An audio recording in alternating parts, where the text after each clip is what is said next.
कुणाचीही दादागिरी खपवून घेतली जाणार नाही असा इशारा आता अजित पवारांनी दिला।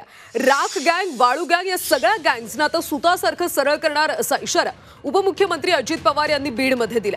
बीडमध्ये सगळ्या गँग आहेत, राखची गँग, वाळूची गँग या सगळ्या गँग आहेत। इथे या सगळ्या गँग आता सुतासारख्या सरळ करणार असल्याचं वक्तव्य अजित पवार यांनी केलं।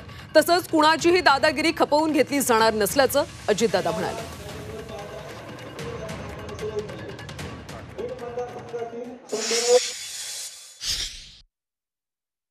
तुमचा फोन ताब्यात आल्यानंतर घेतल्यापासून जे व्हॉट्सअप डिलीट केले ते सगळे रेकॉर्ड येते, ते सगळे फोटो काय असतील ते येतात, सगळे मेसेजेस तिथे येतात। या प्रकारे सगळ्यांची आमच्या ग्रामीण भागात अंडी पिल्ल बाहेर निघतात।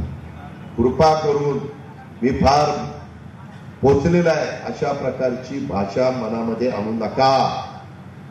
जर त्याच्यात तुम्ही अडकला तर अशांना सोडवायला मी पुढे येणार नाही। मी उलट पोलिसांना सांगेन, त्याला टायर मध्ये घ्या, मला फोटून काढा, हे असलं नाही चालणार।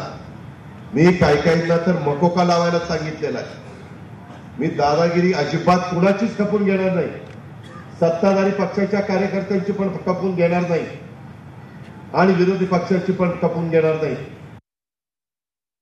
राखेच्या संदर्भात बोललं जातं, ते राख कलेक्ट करणारी गँग, वाळू गँग, भूखंडवाली गँग, सगळे गँगच आहे तिकडं। पण ते गँग आता स्वतःसारख्या सरळ करायच्या त्यांना, त्याच्यामध्ये त्याला इलाज नाही। तुम्ही घाबरू नका, तुम्ही चुकूही नका, पण तुम्ही कुणाच्या दबावाला घाबरू नका।